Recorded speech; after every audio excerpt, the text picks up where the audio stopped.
গগৈ ডাঙৰীয়াৰ নেতৃত্বত অসমত অহা ২৬ত আমি অসমত চৰকাৰ গঠন কৰিম। কংগ্ৰেছে কিয় সোমাইছে? যদি কমজোৰে হোৱা নাই তেওঁলোক সোমাইছে কিয়?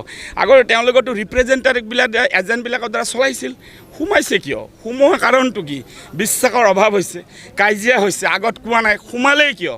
এইটো বুজি পাই লাগে। আমাৰ যে জাতীয় কংগ্ৰেছৰ শক্তিশালী যুৱ নেতা সভাপতি তেখেতৰ ফালৰ পৰা আপোনালোকক বিটিআৰ নিৰ্বাচনত আহি আপোনালোকে সম্প্ৰচাৰৰ কাৰণে অহাৰ কাৰণে মই প্ৰত্যেকজনকে মই হৃদয়ৰ পৰা অভিনন্দন জনাইছোঁ।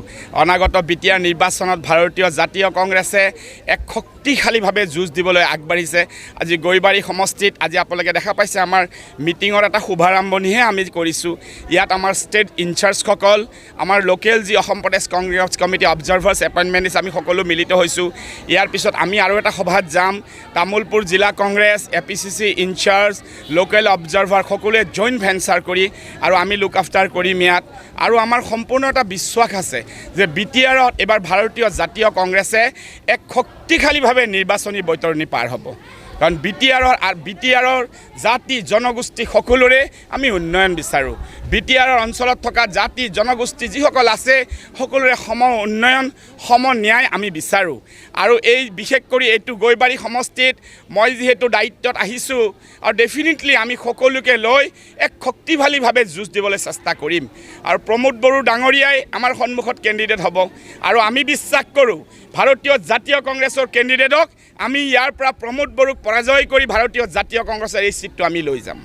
আৰু আমি সমগ্ৰ বিটিআৰত যিমানখিনি আমাৰ কেণ্ডিডেট আছে থাকিব সকলোৰে কাৰণে আমি এটা সুপৰিকল্পনা বনাইছোঁ।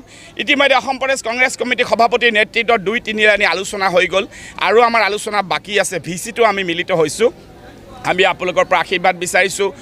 যোৱা সময়ত বিজেপি চৰকাৰে আপোনালোকে দেখা পাইছে প্ৰথমে হাগ্ৰামা মহিলাৰীক ল'লে, ছাইড কৰি দিলে।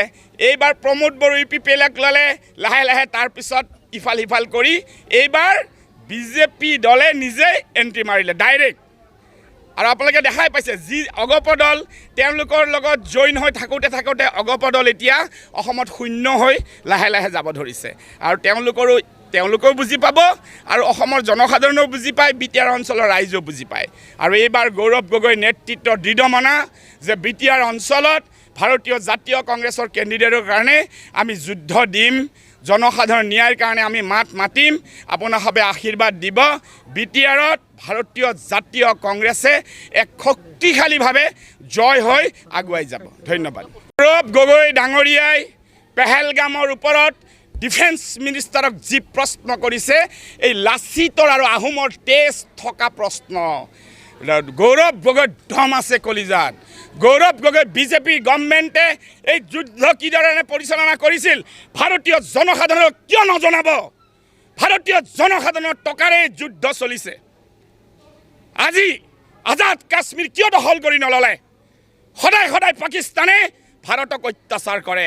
সুবিধা পালে পাকিস্তানে ভাৰতক ৰঙা চেকুৰ দেখুৱাই এই সুবিধাতে কিয় আগুৱাই নগ'ল? গৌৰৱ গগৈ ডাঙৰীয়া বীৰ হয়।